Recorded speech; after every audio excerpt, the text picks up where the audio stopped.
کہ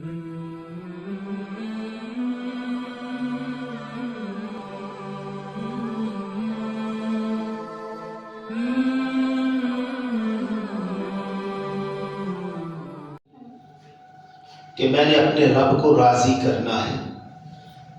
اب دیکھیں، ہم نے رمضان کے روزے رکھے اور عید ایک دن کی عید ہے، ایک دن کی عید تھی، اس کے لیے کتنی تیاریاں کی کہ میں ہر لحاظ سے اچھا کپڑا پہنوں، اپنے گھر میں کوئی اچھی چیز بناؤں، اس کے اوپر کتنی محنت ہے، کرنی بھی چاہیے، اس میں کوئی حرج نہیں ہے، شریعت منع بھی نہیں کرتی۔ شریعت کے دائرے میں رہ کے بندہ کوئی خوشی کرتا ہے تو اس سے ظاہری بات ہے اللہ رب العزت بھی ناراض نہیں ہوتے۔ لیکن میرے بھائیوں، ایک عید کا دن گزارنے کے لیے کتنی محنت ہے، کتنی بھاگ دوڑ ہے، پیسہ، وقت، ساری چیزیں ہم لگاتے ہیں، لیکن لمحہ فکریہ ہے کہ جو اگلا جہان ہے اس کے لیے میرے سمیت بہت سارے لوگ ایسے ہیں جو غفلت میں مبتلا ہیں، اس کے لیے کوئی تیاری نہیں ہے، جبکہ ہر آدمی کو پتا ہے کہ یار مجھے ایک لمحے کا پتہ نہیں ہے، ایک سانس کا پتہ نہیں ہے، کہ پتہ نہیں کب میرا یہ سانس ٹوٹ جائے، کب میرا سانس یہ ختم ہو جائے۔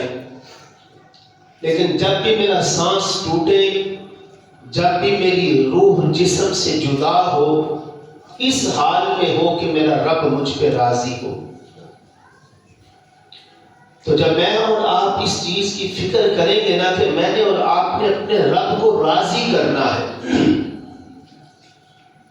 ایک وقت آنے والا ہے میں اس دنیا کو چھوڑ کے چلا جاؤں گا، تنہا جاؤں گا، کوئی ساتھ نہیں جائے گا، رشتہ دار سب چھوڑ کے چلے جائیں گے، قیمتی سے قیمتی رشتہ، وہ بیوی جس کے ساتھ انسان پوری زندگی گزار دیتا ہے، وہ بھی پوچھنے لگ جاتی ہے کہ جلدی پتہ کرو قبر نکلی ہے کہ نہیں، کتنی دیر ہے، کتنی دیر ہے۔ یہی نام و نشان بندے کا وہیں پہ ختم ہو جاتا ہے، اور اگلا سفر وہ ایسا سفر ہے میرے بھائیوں، میں نے اور آپ نے یہاں سے لاہور کراچی کا سفر کرنا ہو تو ذات راہ نہ ہو، ہمارے پاس کرایہ بھی نہ ہو، دوسرا سامان بھی نہ ہو، کتنی پریشانی بنتی ہے۔ تو سفر کو بہتر بنانے کے لیے بندہ ہر چیز اچھی بناتا ہے کہ چل یار میرا سفر آسان ہو جائے، مجھے کوئی مشکل نہ ہو، کوئی دشواری نہ ہو، حالانکہ پتہ بھی ہے یار ایک دو دن تک واپس بھی آ جانا ہے، لیکن جو اگلا جہان ہے میرے بھائیوں، اس کے لیے بھی سامان کا ہونا ضروری ہے، اس کے لیے بھی ذات راہ کا ہونا ضروری ہے۔ وہ ذات راہ کیا ہے کہ ہم نماز کی پابندی کریں، ہم قرآن مجید کی تلاوت کریں، فرائض جتنے بھی ہیں ان کی پابندی کریں، فرائض کے بغیر رب نہیں ملتا۔ ہم جتنے بھی اللہ کے ولی ہیں جن سے ہم محبت کرتے ہیں، جن کا ہم تذکرہ کرتے ہیں، جن کا ہم نام لیتے ہیں، میرے بھائیوں ان کی زندگیاں دیکھ لو، وہ اپنے رب کی بندگی میں ان کی زندگیاں گزر گئیں، اپنے رب کی عبادت میں انہوں نے زندگیاں گزار دی۔ تو میرے بھائیوں ہمارے پاس تو کچھ ہے بھی نہیں۔ میں نے رمضان میں بھی کہا تھا پختہ عزم کریں کہ ہم انشاءاللہ اپنے رب سے مانگیں گے کہ نماز کی پابندی کریں گے، فرائض جتنے بھی ہیں ہم ان کی پابندی کریں گے، تو میرے بھائیوں پھر اگلا جہان جو ہے وہ بہتر سے بہتر جو ہے اللہ رب العزت ہمارے لیے اس کو بنا دیں گے۔ اللہ رب العزت ہم سب کو یہ جو ہم غفلت میں پڑے ہوئے، غفلت کی چادر اور جو ہے وہ تان کے بیٹھے ہوئے ہیں، اللہ رب العزت ہمیں عبادات کے لیے جو ہے وہ اپنے دربار میں قبول فرما لے۔ نبی اکرم صلی اللہ علیہ وسلم آپ نے تو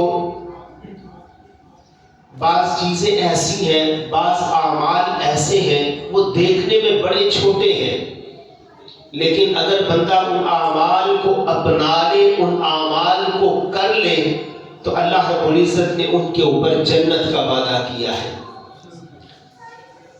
چند ایسے اعمال کا تذکرہ کروں گا جن کے متعلق رسول اللہ صلی اللہ علیہ وسلم نے فرمایا کہ اللہ رب العزت سلامتی کے ساتھ ایسے لوگوں کو جنت میں داخل فرمائیں گے، یعنی سلامتی کے ساتھ جنت میں جانے کا، جنت میں داخلے کا نبوی نسخہ۔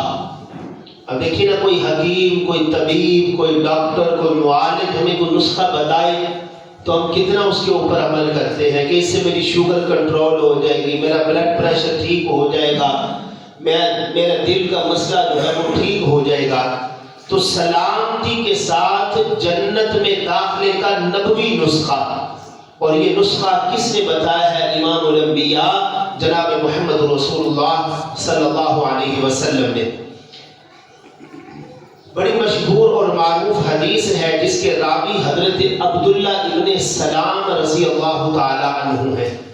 یہ رسول اللہ صلی اللہ علیہ وسلم کے مشہور صحابہ میں سے ہیں، اور عبداللہ ابن سلام رضی اللہ تعالی عنہ یہ تورات کے بہت بڑے عالم تھے، اور حضرت موسیٰ علیہ السلام کے اوپر یہ ایمان رکھتے تھے۔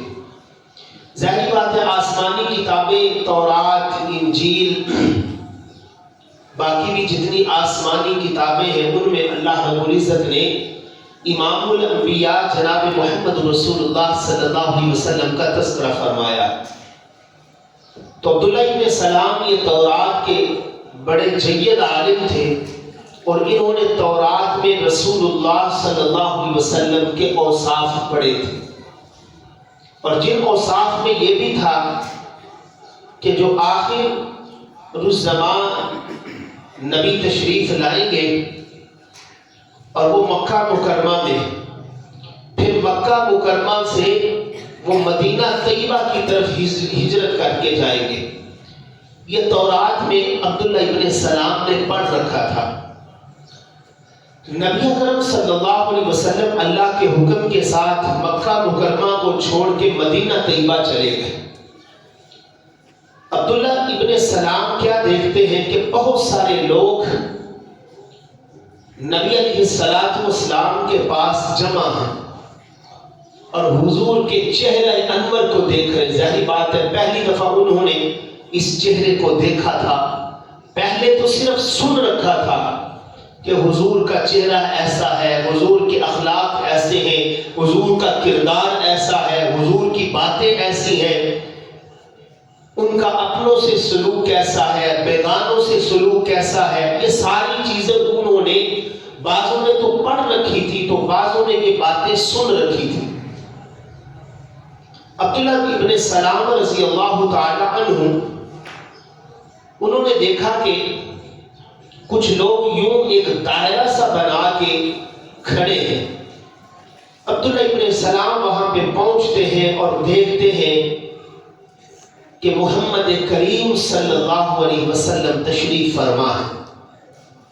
فرمایا کہ میں نے اتنا حسن دیکھا اس چہرے پہ، میں نے کئی دفعہ 14ویں کے چاند کو دیکھا، جو 14ویں رات کا چاند ہوتا ہے بڑا چمک والا ہوتا ہے، میں نے کئی دفعہ اس چاند کو اپنی آنکھوں سے دیکھا، لیکن محمد کریم صلی اللہ علیہ وسلم کا چہرہ اس چاند سے بھی میرے اللہ نے خوبصورت بنایا۔ ابن سلام فرماتے میں نے نبی علیہ السلام کے چہرے کو دیکھا تو فوراً یہ زبان سے بے ساختہ یہ الفاظ نکل پڑے، اللہ کی قسم یہ چہرہ کسی جھوٹے کا نہیں ہو سکتا۔ جو غلط قسم کے لوگ تھے انہوں نے یہ پھیلا رکھا تھا، ابو جہل، ابو لہب اور دیگر جو ان کے ماننے والے لوگ تھے، انہوں نے نبی علیہ السلام کے متعلق بہت ساری ایسی باتیں مشہور کر رکھی تھی جو رسول اللہ صلی اللہ علیہ وسلم میں موجود نہیں تھی. یعنی نعوذ باللہ کبھی جھوٹ کی ان کی طرف نسبت کر دینا، نعوذ باللہ کبھی جادو کی ان کی طرف نسبت کر دینا، نعوذ باللہ کبھی جو ہے وہ شاعری کی ان کی طرف نسبت کر دینا.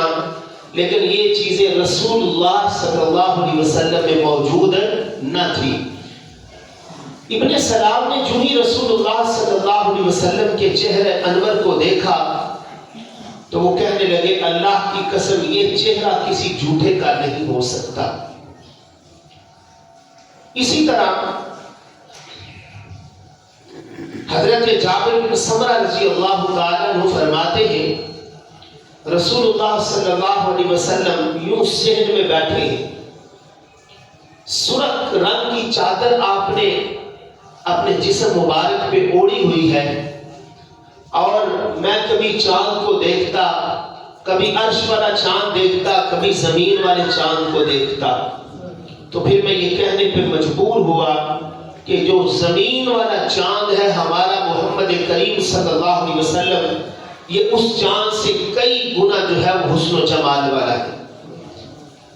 ابن سلام رضی اللہ تعالیٰ عنہ روایت کرتے ہیں کہ رسول اللہ صلی اللہ علیہ وسلم نے ارشاد فرمایا، سب سے جو پہلی چیز بیان فرمائی یہ وہ طبی نسخہ ہے، یہ نبوی نسخہ ہے کہ میں اور آپ اگر اس کو اپنا لیں، پہلے بھی ہم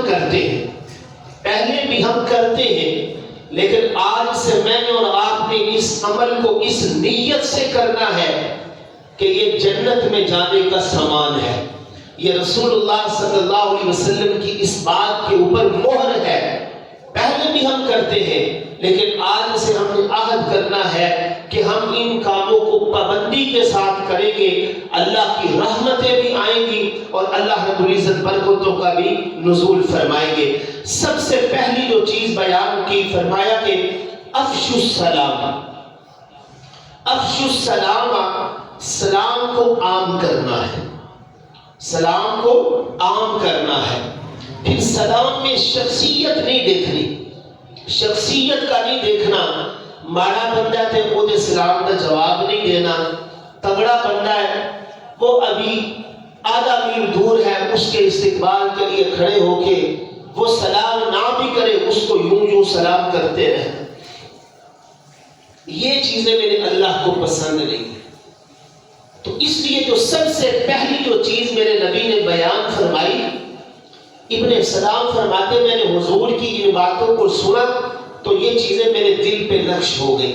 پھر میں نے ان کے اوپر عمل کرنا شروع کر دیا. ظاہری بات ہے کہ رسول اللہ صلی اللہ علیہ وسلم نے جب فرما دیا نا کہ جو بندہ یہ کام کرے گا اسے جنت ملے گی، تو میں اکثر یہ کہا کرتا ہوں جن چیزوں کے اوپر اللہ اس کے رسول نے خیر کے وعدے کیے ہیں وہ ہمیں نظر آئے یا نہ آئے، وہ کسی نہ کسی صورت میں وہ چیزیں ہماری زندگی کا حصہ ضرور بنتی ہیں.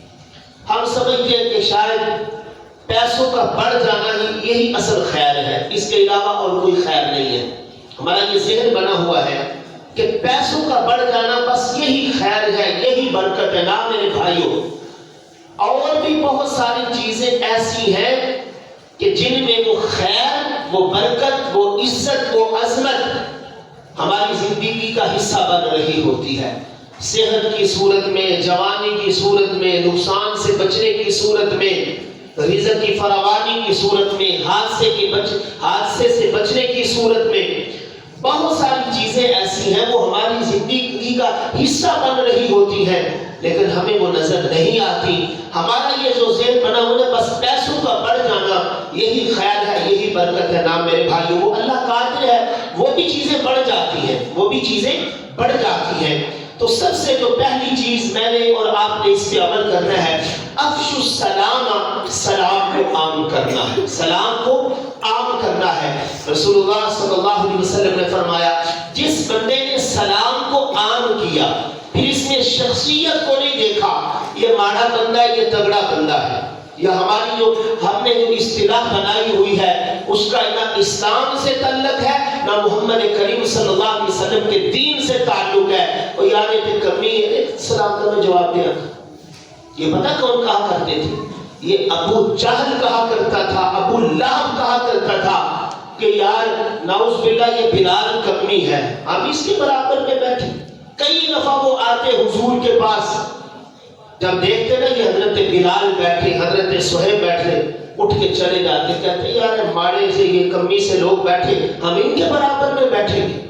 تو یہ چیزیں وہ ہیں، اللہ اور اس کے رسول کو یہ چیزیں بالکل پسند نہیں ہے میرے بھائیوں. اللہ کو اس سے بہتر وہ مشہور حدیث ہے نا، ان اللہ لا ينظر الى صورکم واموالکم، میرا اللہ نہ تمہاری شکلوں کو دیکھتا ہے نہ تمہارے مالوں کو دیکھتا ہے. تمہارے پاس جتنا مرضی مال ہو، جتنی مرضی تمہاری چودراہٹ ہو، جتنی مرضی تمہاری ٹھاٹ بات ہو، لیکن میرا رب تو وہ ہے نا جو ساری کائنات کے بادشاہوں کا بادشاہ ہے. اس کو اس سے کیا ہے؟ ہاں جس کو اللہ نے یہ چیزیں دی ہیں وہ اپنے رب کا شکر گزار بندہ بن کے رہے، اپنے آپ سے باہر نہ نکلے. اللہ نے جو دائرہ بنایا ہے انسانیت میں رہنے کا دائرہ، وہ اسی میں رہے، اس سے باہر نہ نکلے. میں نے اس میں بھی کہا تھا قارون کتنا بڑا مالدار تھا، قارون کتنا بڑا مالدار تھا. نمرود کے پاس کتنی بڑی بادشاہت تھی، فرعون کے پاس کتنی بڑی بادشاہت تھی. کچھ چیزیں کام آئیں، جن لوگوں کو وہ حقیر سمجھتے تھے یہ ہماری برابری کے لوگ نہیں ہیں، یہ تو فلاں ہے، میرے اللہ نے ان کو جنت کا وارث بنا دیا. تو اس لیے یاد رکھیے گا، جو سب سے پہلی بنی اس چیز کو ختم کرے خدا را، یہ ہندوؤں کی بنائی ہوئی چیزیں ہیں، ان کا اسلام سے کوئی تعلق نہیں ہے. اللہ ناراض ہوتے ہیں یار وہ کمی ہے، وہ دیتے حیثیت ہی کوئی نہیں. اللہ کس چیز کو دیکھتے ہیں؟ اللہ کہتے ہیں وَلَٰكِن يَنْظُرُ إِلَىٰ قُلُوبِكُمْ وَأَعْمَالِكُمْ. میرے نبی نے فرمایا اللہ تو تمہارے دلوں کو دیکھتے ہیں، اللہ تمہارے اعمال کو دیکھتے ہیں. وہ اعمال کرنے والا غریب آدمی بھی ہو، وہ اعمال صالحہ کرنے والا بادشاہ بھی ہو، اللہ رب العزت تم سے محبت فرماتے. تو اس لیے میرے نبی نے فرمایا افشوا السلام، سلام کو جو ہے وہ عام کرو. فرمایا کہ ایک شخص جو ہے وہ داخل ہوا، اس نے آ کے کہا السلام علیکم، السلام علیکم. زمانہ جاہلیت میں بھی سلام کا طریقہ موجود تھا، لیکن آپ دیکھ لیں جتنے بھی کلچر ہیں، جتنے بھی مذاہب ہیں، ان کے سلام کا طریقہ آپ دیکھیں، ان کے الفاظ کو دیکھیں، لیکن جو چناؤ اور خوبصورتی ہمارے دین نے ہمیں دی ہے وہ کسی اور میں نہیں، وہ کسی اور میں نہیں ہے. کہیں پہ گڈ مارننگ ہے، کہیں پہ نمستے ہے، نمستے ہے، پتہ نہیں کیا کچھ ہے. لیکن ہمیں ہمارے نبی نے کیا تعلیم دی؟ فرمایا جب تم نے کسی سے ملاقات کرنی ہے تو پہل کس سے کرنی ہے؟ السلام علیکم. کون سے الفاظ ہیں؟ السلام علیکم. ہمارا جو دین ہے نا یہ سارے کا سارا میرے بھائیوں خیر کے اوپر مبنی ہے، خیر خواہی کے اوپر مبنی ہے. اب یہ کہ بندہ آپ کے کہتا ہے السلام علیکم، وہ کیا؟ وہ تمہیں دعا دے رہا ہے، وہ تمہیں دعا دے رہا ہے کہ یار اللہ دیا سلامتی ہوں تیرے ہوتے. فرمایا کہ بندہ داخل ہوا اور مشرکین مکہ میں ان میں کیا طریقہ تھا؟ ان میں طریقہ یہ تھا، حضرت عمران رضی اللہ تعالیٰ فرماتے ہیں کہ ہمارے ہاں جو طریقہ تھا نا سلام کا وہ یہ تھا کہ اللہ تمہاری آنکھوں کو ٹھنڈا کر دے، اللہ تمہاری آنکھوں کو ٹھنڈا کر دے، یا تمہاری صورت بہت اچھی ہو. یہ ہمارا طریقہ تھا. لیکن رسول اللہ صلی اللہ علیہ وسلم آئے تو انہوں نے ان الفاظ سے منع کر دیا، ہمیں بہترین الفاظ سکھائے السلام علیکم. اور کتنے جامع الفاظ ہیں، یہ خوبصورت دعا ہے. اور فرمایا کہ ایک بندہ یوں داخل ہوا، وہ کہتا ہے السلام علیکم. کیا کہتا ہے؟ السلام علیکم. فرمایا اس نے 10 نیکیاں حاصل کر لی. پھر ایک بندہ آیا، اس نے کہا السلام علیکم ورحمۃ اللہ. فرمایا کہ اس بندے نے 20 نیکیاں حاصل کر لی. تیسرا بندہ آیا، وہ کہتے ہیں السلام علیکم ورحمۃ اللہ وبرکاتہ۔ فرمایا یہ وہ بندہ ہے جس نے تھوڑے سے وقت میں 30 نیکیاں حاصل کر لی۔ کام تو ہم پہلے بھی کرتے ہیں، سلام ہم پہلے بھی کرتے ہیں، لیکن آج سے میں نے اور آپ نے اس نیت سے سلام کرنا ہے، اس نیت سے سلام کرنا ہے کہ بھائی رسول اللہ صلی اللہ علیہ وسلم نے اس کے اوپر مہر لگائی ہے کہ جو بندہ سلام میں پہل کرے گا اللہ رب العزت اسے بڑی عزت اور اکرام کے ساتھ جنت میں داخل فرمائے گی۔ یہ جنت میں جانے کا پہلا جو ہے وہ نبوی نسخہ ہے کہ میں نے اور آپ نے اس کے اوپر عمل بھی کرنا ہے۔ اور فرمایا جب تم اپنے گھروں میں جاؤ نا، گھروں میں، تو گھروں میں جاتے ہوئے بھی سلام سے اپنے گھر میں جاتے ہوئے ابتدا کیا کرو، السلام علیکم السلام علیکم۔ یہ ایک خوبصورت پیغام ہے۔ اب سنیں، جیسے میں نے کہا یہ دعائیہ کلمات ہیں۔ یہ کیا ہے؟ یہ دعائیہ کلمات ہیں۔ ہم اسے آنے والے بندے کو کہہ رہے ہیں السلام علیکم ورحمۃ اللہ، آنے والا بندہ کہہ رہا ہے السلام، وہ ہمیں دعا دے رہا ہے۔ ہم بدلے میں کیا کہہ رہے ہیں؟ وعلیکم السلام، یار تو نے مجھے دعا دی ہے سلامتی کی، میں تجھے دعا دے رہا ہوں، اللہ تیرے اوپر بھی سلامتی اور تیرے اوپر بھی اللہ رحمت نازل فرمائے۔ اسی طرح تو فرمائے نا جو مومن ہے نا وہ ایک آئینہ ہے، تمام مسلمانوں کی مثال ایک آئینے کی طرح ہے، تمام مسلمانوں کی مثال ایک عضو کی طرح ہے، ایک اینٹ کی طرح ہے۔ اور جب ایک عضو جو ہے، آپ دیکھیں یہ میرا وجود ہے، میرے ناخن میں درد ہوگی تو میرا پورا جسم جو ہے اس چیز کو محسوس کرے گا کہ نہیں یار میرا ناخن درد کر رہا ہے، میرے کان میں درد ہے، میرے دانت میں درد ہے، میرے سر میں درد ہے۔ یہ کیوں ایک عضو قرار دیا گیا؟ اس لیے کہ مسلمان ایک دوسرے کی تکلیف کو محسوس کریں۔ خوش نہ ہو چنگا ہوا ہے اتنا انج ہو رہا ہے، چنگا ہوا بیمار اتنا ہونا ہی نہیں چاہیے ایسے، اس کے ساتھ اس کا کاروبار اجڑ گیا، اس کے ساتھ ہونا ہی ایسے تھا، نہیں۔ اسلام نے اس سے منع فرمایا ہے، رسول اللہ صلی اللہ علیہ وسلم نے اس سے منع فرمایا ہے۔ آپ نے تو یہاں تعلیم دی، کوئی بندہ آپ کا کوئی ہمسایہ ہے، آپ کا کوئی محلے والا ہے، آپ کا کوئی جاننے والا ہے، آپ دیکھتے ہیں کہ اس کا کاروبار ہر چیز پروان چڑھ رہی ہے تو اس کے لیے ترقی کی دعا کرو، اس کے لیے برکت کی دعا کرو، نہ کہ حسد کی آگ میں جل جل کے اپنے آپ کو بھی جلا دو اور اپنی نیکیوں کو بھی جلا دو۔ تو اس لیے فرمایا کہ صحابہ کرام رضوان اللہ تعالی علیہ مجمعین، امام مالک رحمہ اللہ نے واقعہ نقل کیا ہے، فرمایا کہ حضرت عبداللہ ابن عمر، یہ حضرت عبداللہ یہ حضرت عمر رضی اللہ عنہ کے صاحبزادے ہیں۔ امام مالک فرماتے ہیں حضرت عبداللہ ابن عمر اپنے ایک دوست کے ساتھ جن کا نام طفیل ہے، ان کے ساتھ ہر روز بازار جاتے کہ آؤ طفیل ذرا بازار چلتے، ہر روز جانا۔ ایک دن حضرت طفیل کہنے لگے حضرت عبداللہ معذرت سے میں پوچھنا چاہتا ہوں آپ ہر روز بازار جاتے ہیں، دن میں 3 دفعہ جاتے ہیں، کوئی چیز لے کے آتے نہیں؟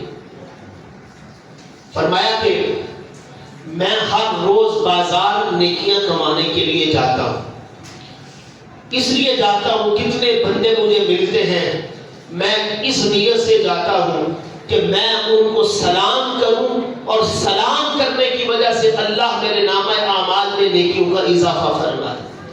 اب نیکیوں میں اضافہ تو میں نے کرنا ہے، آپ نے کرنا ہے، یہ کس نے کرنا ہے؟ جس کے خزانوں میں کبھی کمی نہیں آتی، جو سارے جہان کو پال رہا ہے، بے شمار مخلوقوں کو پال رہا ہے، سمندر میں، سمندر کے باہر میں، جنگلوں میں، دریاؤں میں، ہواؤں میں، کہاں کہاں وہ اپنی مخلوقات کو کھلا رہا ہے، لیکن اس کے خزانوں میں رائی کے دانے کے برابر بھی کمی نہیں آتی۔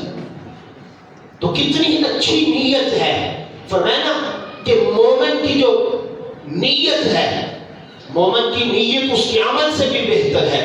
جب کوئی بندہ اچھی نیت کرتا ہے تو عبداللہ ابن عمر کو دیکھیے کہ ہر روز جو ہے یہ بازار جاتے ہیں، اس نیت کے ساتھ جاتے ہیں کہ وہاں میں جاؤں گا اور وہاں لوگوں کو سلام کروں گا اور میرے نامہ اعمال میں نیکیوں کا اضافہ ہو جائے گا۔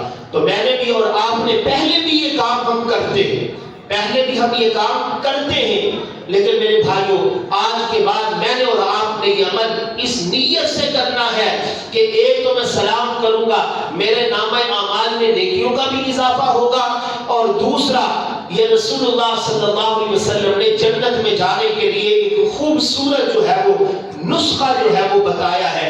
اور حضرت انس رضی اللہ تعالیٰ عنہ فرماتے ہیں, فرمایا مجھے رسول اللہ صلی اللہ علیہ وسلم نے فرمایا اے لڑکے ادھر آ, فرمایا تو خیر و برکت چاہتا ہے؟ فرمایا ہاں اللہ کے رسول میں خیر و برکت چاہتا ہوں. میرے نبی نے فرمایا جب تو اپنا قدم اپنے گھر میں رکھے تو اس وقت گھر والوں سے سلام کیا کر, اس کی وجہ سے اللہ تیرے گھر میں اپنی برکتوں کا نزول فرمائے گا. اب یہ میری باتیں ہیں, یہ رسول اللہ صلی اللہ علیہ وسلم کی باتیں ہیں. کام میں اور آپ کے دیکھنے میں چھوٹا سا عمل ہے, لیکن رسول اللہ صلی اللہ علیہ وسلم نے اس عمل کے اوپر کتنے خیر کے وعدے کیے ہیں. لیکن یہ میں نے اور آپ نے ذہن میں رکھنا ہے, سلام کو عام کرنا ہے. اس میں جو میں نے اور آپ نے معیار بنایا ہے کہ نہیں یار ماڑا بندہ دے تو سلام نہیں کرنا, نہیں تو سلام کا جواب نہیں دینا, جیسے میں ابتدا میں کہا یہ جو ہم نے بنا یار کمی ہے, یہ فلاں ہے, یہ فلاں ہے, ان چیزوں کا اسلام کے ساتھ جو ہے وہ کوئی تعلق نہیں ہے. اور دوسرا فرمایا حضرت عبداللہ ابن سلام فرماتے ہیں میں نے رسول اللہ صلی اللہ علیہ وسلم سے پہلی یہ بات سنی, اور دوسری بات میں نے کیا سنی, فرمایا کہ دوسری بات یہ تھی اطعموا الطعام, اطعموا الطعام, لوگوں کو کھانا کھلایا کرو, لوگوں کو کھانا کھلایا کرو. اللہ نے تمہیں فراوانیاں دی ہیں. بعض دفعہ بندہ سمجھتا یار میں تو ماڑا بندہ, میرے اوپر تو کوئی شریعت لاگو نہیں ہوتی, یہ تو سارا تگڑے بندے کا کام ہے. جتنی آپ نے, ایک دن میں اس کسی اللہ والے کے پاس بیٹھا ہوا تھا تو وہ کہہ رہے تھے کہ یار کھانا کھلایا کرو, یتیموں کو, ضرورت مندوں کو کھانا کھلایا کرو. تو اس نے کہا حضرت میرے پاس اتنی گنجائش نہیں ہوتی. فرمایا کبھی اگر سادے چاول بھی بنا لے, سادی روٹی بھی بنا کے کسی کو کھلا دے, اللہ رب العزت جو ہے یہ رسول اللہ صلی اللہ علیہ وسلم کی مہر ہے اس بات کے اوپر. یا بعض دفعہ بندہ ہوتا ہے نا ساری زندگی کھاتا ہی نہیں ہے, تو ہمارے جس طرح ہمارے یہاں مشہور ہے یار تو کھاندہ نہیں ہے, کھواندہ تو موت پہ دی, ہمارے یہاں لوگ کہتے ہیں نا. تو میرے بھائیوں جتنی کسی کی استطاعت ہے, جتنی کسی کی استطاعت ہے, کوئی سبزی بھی کسی کو کھلا دے تو اللہ رب العزت کی رحمتوں کا نزول ہوتا ہے. اصل چیزیں ہیں اخلاص کے اوپر, اصل چیزیں ہیں اخلاص, اللہ نیتوں کو دیکھتا ہے. باقی یہ ساری چیزیں استطاعت کے ساتھ ہیں.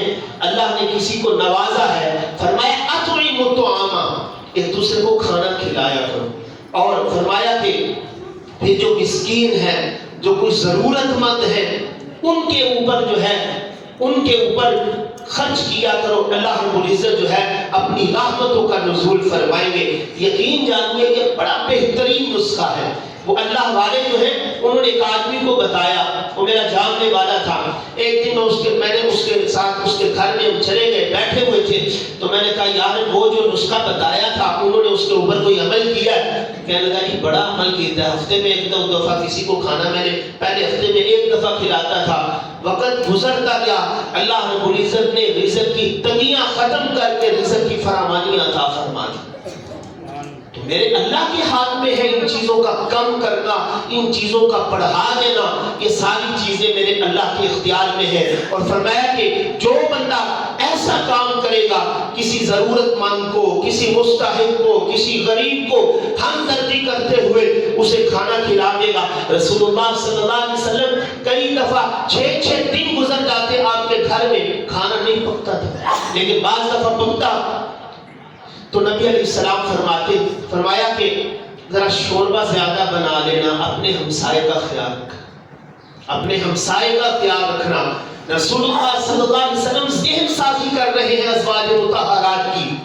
آپ دیکھیں یہ کتنا بڑا المیہ ہوگا.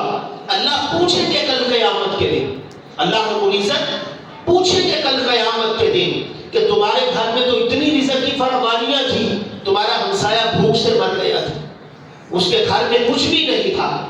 اور قرآن حکیم میں 29ویں پارے میں سورۃ الدہر میں اللہ رب العزت نے تذکرہ کیا کہ جنتی جنتیوں سے پوچھیں گے کہ یار کیڑا ایڈا تہاڈا کام ہے، کون سا ایسا عمل ہے کہ جس عمل نے آج تمہیں جو ہے وہ جنت میں داخل کر دیا۔